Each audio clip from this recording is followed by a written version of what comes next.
Welcome to The Edge by MGR with your host, David Gill.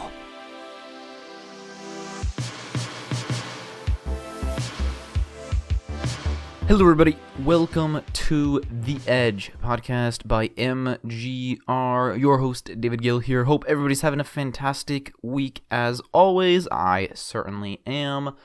And today we are talking about the audio boom. We're talking about Alexa, we're talking about Google Assistant / Google Home, the new Siri 2.0, whatever you want to call it, and the rise of audio content predominantly being podcasts. We're going to talk about that, kind of where we are now and where we're heading. And obviously, as always, I kind of look at the overall market and business strategy that a lot of these companies are taking, but also in this case, very much how it affects you if you have your own business or you're a higher up at some other company.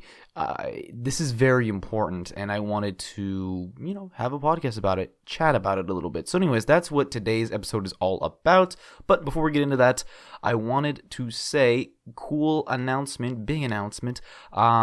We are starting to do interviews on this podcast.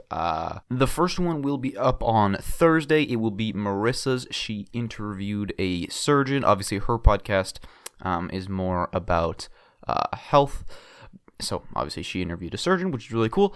I will start interviewing people soon here in the future too. More people in tech or business, etc.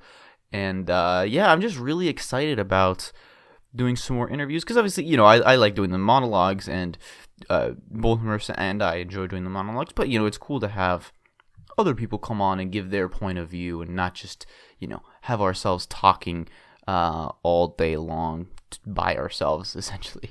I'm really excited for it. If you know anyone who you think should come on the podcast and you think I should have a chat with, you can send me an email, david@mgragency.com. You can just send me an email there, and I will certainly take a look. Or if you yourself want to come on, send me an email and tell me what you do, and maybe I will consider it. So anyways, definitely listen to Marissa's one that comes on Thursday with the surgeon if you're into health, etc. I will have my own podcast or interviews coming soon as well. Let's get into the audio boom. You ain't got no money, I ain't got no time. All these faces looking funny when I'm driving by. So let's talk about the market shifts that are happening right now and why the audio boom is becoming so predominant, I guess you could say. Why is this happening now? Well, there's a few reasons. What is the advantage of audio content and voice interaction over, as far as the voice interaction goes, over using the screen? Or what's the benefit of audio content over, say, video content or, reading content? I think most people would know it's the benefit of time, and I've talked about this a lot before. It's taking out the friction of, okay, if you want to watch a video, you have to be fully engaged, both your eyes and your ears, not just your ears. Most people, just like myself, I listen to podcasts a lot. If, I'm going for a run, or if I'm just doing some work that's light, that doesn't require like 100% attention, it's not something that requires complete and utter focus, I'll throw on a podcast and listen to that while I work. A lot of people do this. So there's lots of, or if I'm like cooking, making food, whatever, I'll listen to a podcast then too. If I'm doing something else that I can't be, watching something or reading something, but I still want to consume some content, then you listen to a podcast. I think that's pretty self-explanatory. Obviously, if you're listening to a podcast, you very much understand that as well. So that's the benefit of audio content. Now, why is it such a big deal right now that audio content is taking off? And to me, the major reason is because there's kind of two major reasons. One, video content takes a lot more time and effort and more skill, quite frankly. You have to know, you have to be good on camera. You have to be able to memorize a lot of lines, or at least if you're not someone who wants to memorize lines, you have to be able to talk off the top of your head for a long time straight into the camera. You have to have some sort of good lighting, some good setup, or maybe a good setting, a decent camera, decent microphone on top of the camera, a lot of things. And you have to be good at editing the video. You have to probably add a lot of graphics on top of the video. All these things take a lot of time. When you actually watch your typical YouTube video or whatever, notice all the of like a bigger YouTuber. Notice all the little things they do that you might not notice that are a little subtle. Those take a lot of time and effort and money, quite frankly, too, if you're paying someone else to edit the videos, if you're a business. So it takes a lot to make video content, much more than audio content. Audio content is relatively simple. You still have to have a good topic and a good you can either have a script or an outline. I used to do full scripted podcasts when I started because I didn't really know what I was doing, and I wasn't very good at kind of talking straight.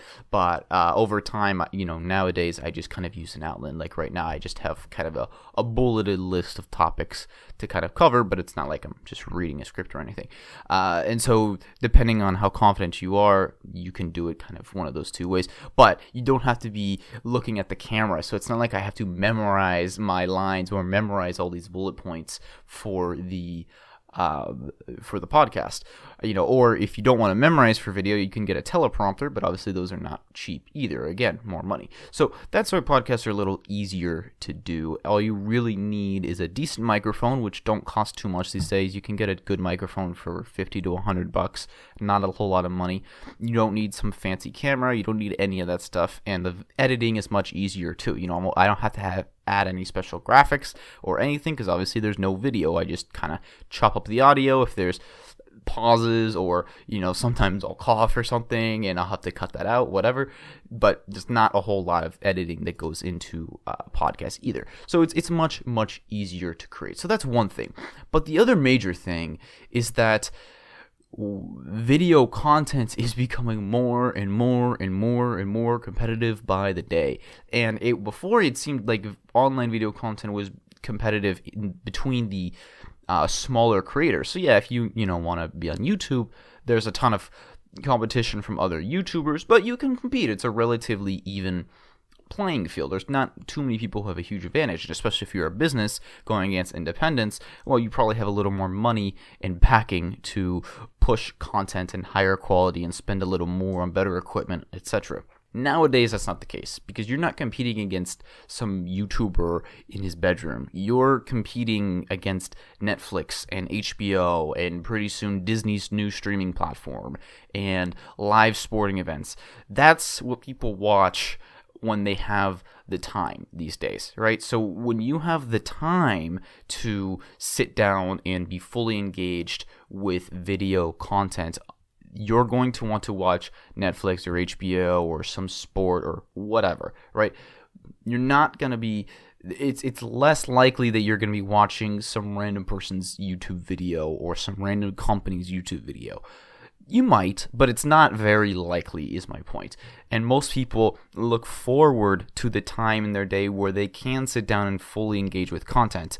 Unlike during the day, most people during the day, you're working, you're at school, whatever. You don't have time to be watching Netflix at work. Oh, obviously, you could get in trouble depending on your workplace. But not just that, most people say, I have to get work done. I can't be watching Netflix or whatever right now. That's why, all the major sporting events are at night, and most people go and look forward to watching Netflix and HBO and whatever at night. That's who you're competing with. And so that's why video content is so difficult to get into, because people only have such a limited amount of time to be for fully engaging content, and you're competing with the highest levels of quality. I mean, these obviously, I've talked about it before.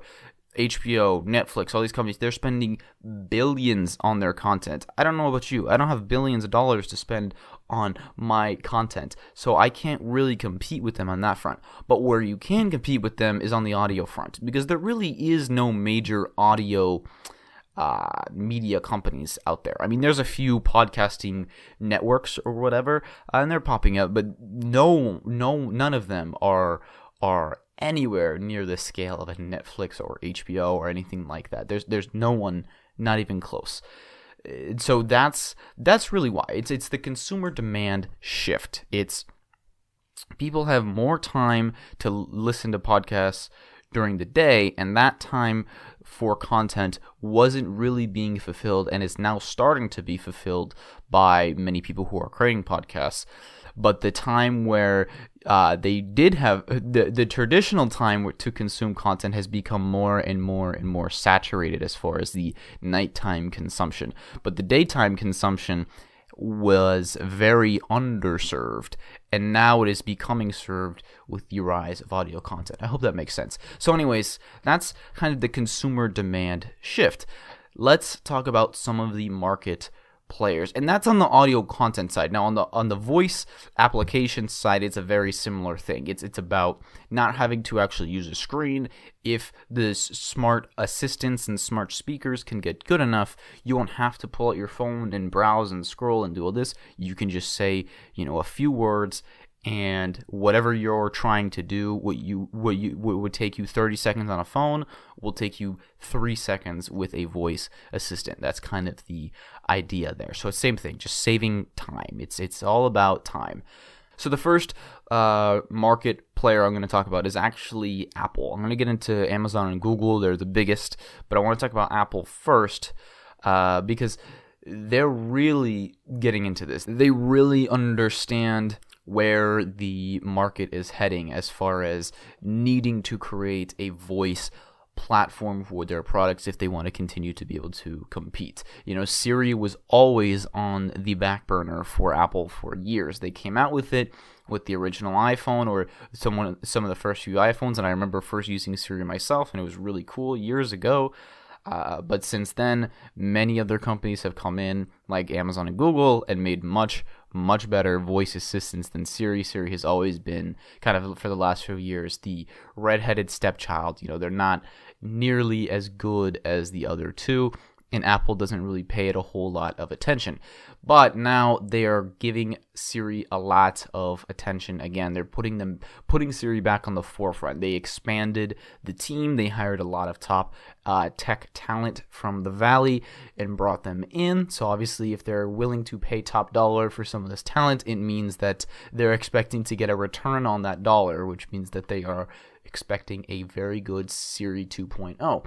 And at their worldwide developer conference back a few months ago, I talked about how Apple talked a lot about Siri and how the new Siri is going to seamlessly integrate into your life, right? Siri now will have the developers of apps will now have the option to integrate Siri within their apps. So anyone who creates an app for an iPhone or iPad or whatever will be able to use the Siri API to enable voice interaction with their apps, which isn't really possible right now. I mean, Siri can do very limited things and mostly only with the core Apple apps that come on your phone, but not too much with third-party apps. And so that's the big deal that they are pushing. So obviously, the new Siri 2.0 is a big deal for Apple. I think that it's about time, and they know this too, and they know if they want to keep selling their products that they're going to have to create a solid voice assistant, because that's going to be a major driver of sales in the future. Or at least it could be a major deterrent of sales, I should say, if their Apple products don't have a solid voice assistant when other phone makers do. And on top of that, it kind of goes with their further vision way down the road, which I've talked about before, where they kind of envision everyone wearing their AirPods and having their Apple glasses on. So you're walking around with your audio interface in your ears and your visual interface straight on top of your eyeballs with glasses and augmented reality. Anyways, I've had a whole podcast about that before. So if you want to go back and scroll back, you'll find Apple AR. I talked a lot about that. But anyways, they're making a major push for it. So that's one example. But the difference is that Apple is not going to license out Siri to other platforms or speakers or whatever like Amazon and Google are. And that's what I'm going to talk about now. So let's talk about Amazon then real quick. A lot of people were surprised a few months back when Amazon and Sonos made a partnership for Sonos' speakers. If you don't know who Sonos is, they are a relatively new, I mean, they're probably like 7, 8 years old now, but they're now one of the top speaker brands in especially the US, but they're one of the bigger speaker brands at this point now, and they sell a lot of speakers. And so a few months back, they made a partnership to include Amazon's Alexa voice assistant in the Sonos smart speakers.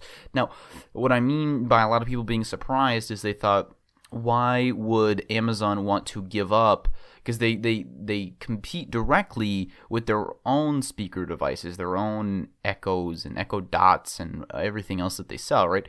And especially the Echo, I mean, it's a high margin speaker for Amazon. They make a good amount of money on those. And so people were saying, why would Amazon just give their voice assistant away for free to their competitor who sells better speakers and now also has the same voice assistant? So why would someone want to buy an Amazon speaker? And it makes sense. It's because Amazon doesn't care about their short-term hardware sales, right? They're not worried about making small margin or a good margin on short-term hardware sales, because they know the long game is that they want to be the top voice app platform. And the same goes for Sonos. So a lot of people were saying, why doesn't Sonos just make their own software, which I thought was a bit ridiculous. But nonetheless, the reason is because Sonos is not a software company, they're a hardware company. They make very good speakers, but they don't know anything about making voice assistants or voice platforms. And why would they want to go up against Amazon and Google, two tech giants who very much do know how to make a platform? That makes zero sense to me. So I think that was kind of a moot point, but some people were saying that. But that's why Amazon was willing to give up those short-term profits. It's because they want to get in with the users of Sonos speakers. Sonos sells over $1 billion a year worth of speakers, so they're an obvious partner.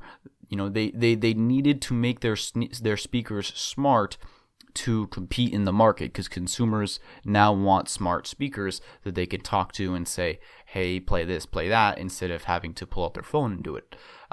So that's why Sonos needed to integrate some type of smart assistant into their speakers. And, well, Amazon is the one they chose. And for Amazon, it's an easy way to acquire new users for Alexa. And I would expect many more partnerships like this to come for both Amazon and Google. And I would not be surprised at all if Amazon and Google started paying major speaker sellers to use their assistant just so they can acquire those users. You know, if I'm a major speaker seller and I want to integrate a voice assistant, there's a few options out there. I mean, obviously the two best and the ones that I want are Google and Amazon, but there's also Microsoft with Cortana, and there's also Alibaba that has their own voice assistant. So there's a few options out there. I don't have to just go to Google or Amazon. But even between Google and Amazon, I can create a bidding war, and all you would have to do is go to Google and Amazon and say, hey, you know, I sell 2 million speakers a year. I'm looking to integrate a smart assistant into my speakers. I'm deciding between you, Amazon, or Google. Who wants to pay me more? And obviously, you know, it depends on the price. Google and Amazon are not going to just pay unlimited amounts of money. But if, you know, they come with some type of licensing deal, whatever, that Amazon or Google pay them per speaker sold, something like that, then I certainly could see something like that happening. And it goes to show how committed Google and Amazon are to acquiring new users for their voice platforms. And now let's talk about Google for a second, right? So Google, I have a quote from their CEO, Sundar Pichai, about their voice assistant platform. And really, he kind of sums it up and puts it perfectly exactly what Google is thinking as far as voice. So he said, quote, "We're excited by this shift from a mobile-first to an AI-first world." When he says AI, off quote real quick. When he says AI first, obviously in this context, he's talking about the voice assistant. But anyways, back to it. So we're excited by the shift from a mobile first to an AI first world. It is not just about applying machine learning in our products, but it's radically rethinking how computing should work. We're really excited by this shift, and that's why we're here today. We've been working on software and hardware together because that's the best way to drive shifts in computing forward. We think we're in the unique moment in time where we think we can bring the unique combination of AI and software and hardware to bring different perspective to solving problems for users. So he's saying in this, he's talking about hardware and AI, because obviously they're selling a lot of their own. They started selling their own Google Pixel. They start selling lots of their own smart speakers themselves. They started selling competition for Apple's AirPods, although, I've heard they're not as good. But they're creating lots of hardware for users to gain users for their AI platform, which is basically their voice platform. And they're very much all in on voice. In fact, there are many estimates that almost half of all Google search will be done via voice rather than typing within a couple years. There's already tons of people using Google Voice for search, and that's only going to increase. And so Google very much knows this, and they're going all in, and so is Amazon. And it's very much a competition for who can win the day and have the biggest platform. They're both trying to build the Android of voice, except this time Google has major competition from another huge tech company. But this really, it's still wide open because the whole audio world is wide open because there's still many things that need to be done. And the two major things are, one, there's still a small amount of voice apps that have been made. So while Google and Amazon are fighting to be the dominant voice platforms, as far as the applications being made on those platforms, there's still not a ton. And that's where there's huge opportunity for companies and individuals and whoever to go out and create those applications and capture the millions of new users that are coming onto the voice platforms looking for new apps that currently don't exist. And I had a whole podcast about this again. It was probably 3-4 weeks ago. You can scroll back in the podcast feed. Voice apps was the title, something about voice apps. You'll see it. Anyways, and I got way more in depth about voice apps for business. But that's one of the major things that's being held back. And then on the audio content side, so that's on the voice assistant side. On the audio content side, the biggest thing holding back audio content, especially podcasts, is the lack of shareability and discoverability. So there is no major platform for podcasts or no inherent way to or default way to share a podcast. So for example, when I want to or when we want to share our podcasts on our different social platforms, so all the people who follow us on Facebook or LinkedIn or Instagram, whatever, all the people who follow us on there, obviously we want to let them know whenever we have a new podcast. It's not that easy to share. I always kind of struggle with this. Sometimes I'll put the Apple iTunes link, but not everyone has an iPhone. So a lot of people use Android or whatever. And so I've kind of defaulted into just using a SoundCloud link because SoundCloud, it's not great. It's a music platform. They don't really care about podcasts. That's more of a small side thing for them, but that's not their focus. Their focus is pretty much all on music. And so it's not great for podcasters, but at least I know that when I share a SoundCloud link that you can listen to it, anyone can listen to it on any device, computer, phone, iPhone, Android, doesn't matter. SoundCloud works on all of them. So that's why most of the time I just share a SoundCloud link, even though I'd rather not, because one, SoundCloud is not a huge platform for podcast listening. Most people don't listen to their podcasts on SoundCloud. The two biggest players are iTunes and then I guess you could say kind of Google Play / Stitcher / whatever on Android. There's a lot on Android. But anyways, Like, for example, I don't even use the iTunes app myself. I actually prefer using the app. It's called Overcast, and it takes the feed from iTunes, but the app overall is much better. And so there's no major platform for apps, and there's no major platform that's cross-device, no matter what device you're using. So iTunes has a huge platform, and they're the biggest as far as number of listeners, but it's only for Apple devices.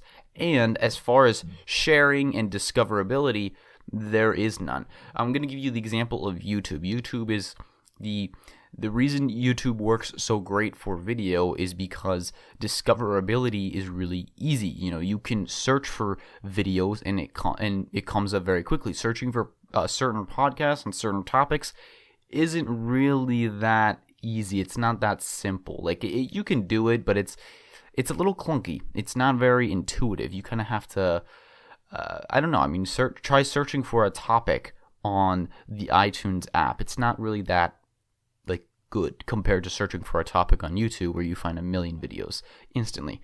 And the other side of discoverability is, for example, when you're watching videos on YouTube, even if you don't have millions of subscribers, your videos can be found if YouTube's algorithms find people who think are going to want to consume whatever video you made, depending on the topic, and say, hey, this person's into this topic, I'm going to suggest your video. So your videos can be found. On iTunes, there is no suggestion algorithm. The only way for people to find your podcast is in the top charts.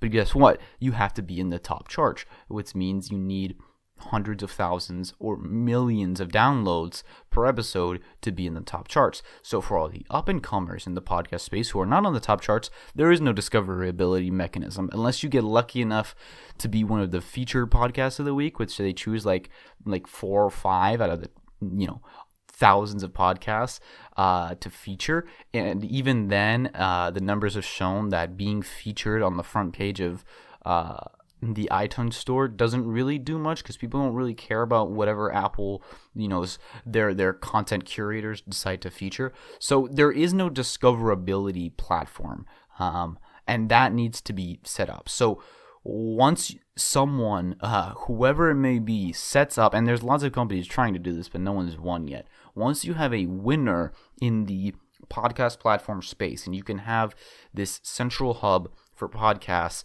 where it's super easy to share, super easy to discover new podcasts that you've never heard of before. And then the other thing is easier to monetize. If you're not a big podcast, unless you're getting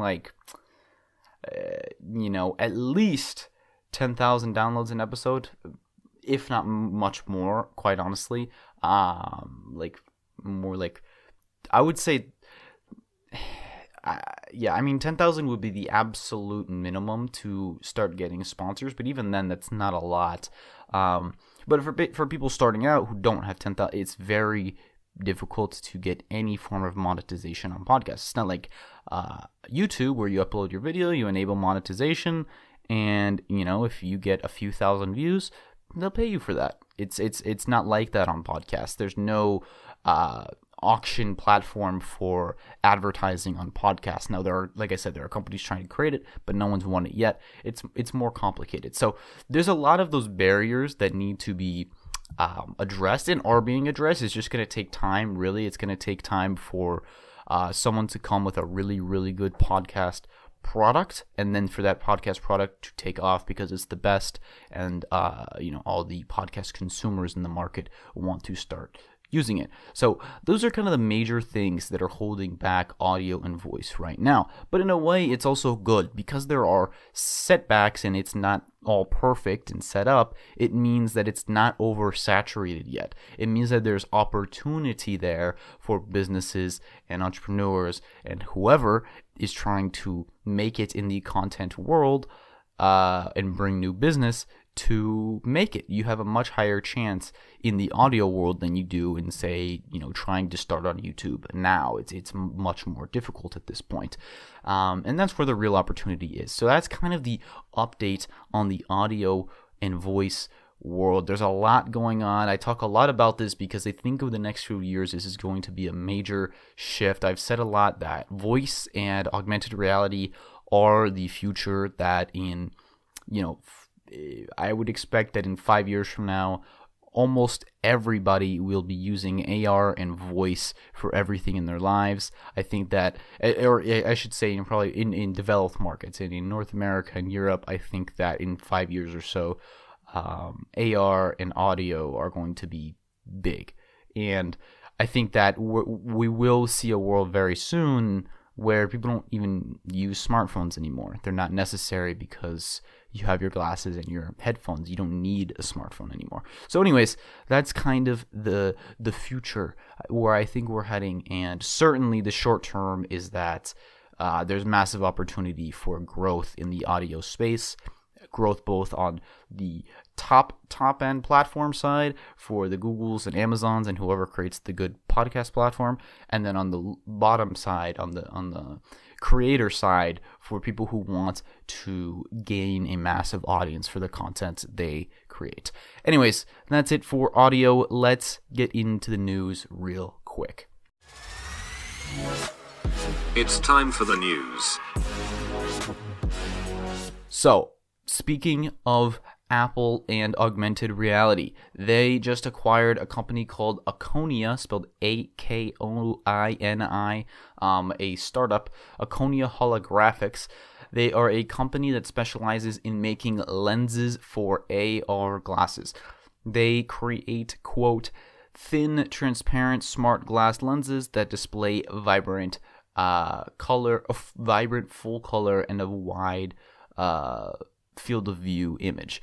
They also have over 200 patents on different AR lenses.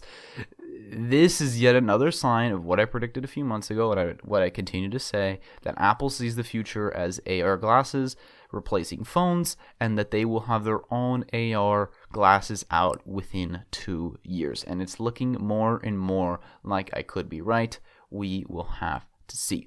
The other major story I want to talk about is in the ever increasing or growing content wars. Spotify is expanding its $5 a month or $4.99 a month student deal. Right now, the deal comes with, you pay $5 a month and you get Spotify and Hulu. Now they're expanding it to also include Showtime. That is not a bad deal. $5 a month for Spotify, Hulu, and Showtime. Those services separately would cost you about $30 a month, and they're offering it for $5.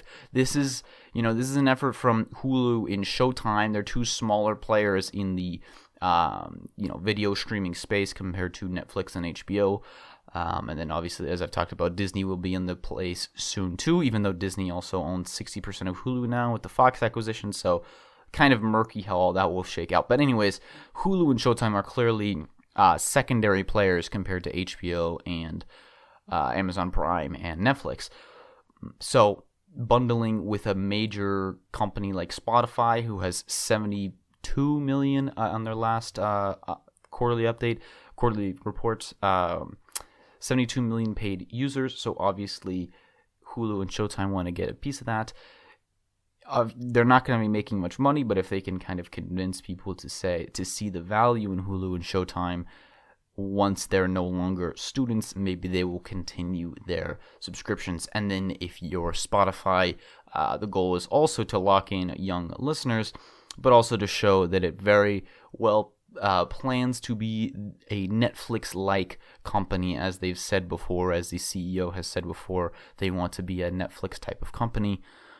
We'll see if they can make it happen, but this is certainly a way to show that you're serious about it. And hey, if you're a student, I would definitely try to get this deal, $5 a month, and you get tons of music, tons of shows, tons of movies. Cool. Anyways, guys, thank you so much for listening. Speaking of podcast sharing, whatever platform you listen on, please share it with one person who you think would enjoy this show. And whatever platform you listen on, Apple or Google or whatever, if you can leave a review, I would greatly, greatly appreciate it. We don't do any ads on this show. All I ask in return is your review. Thank you so much for listening. I will see you guys next time. And be sure to listen to Marissa's interview with the surgeon if you're interested. That will be up on Thursday. All right, bye guys.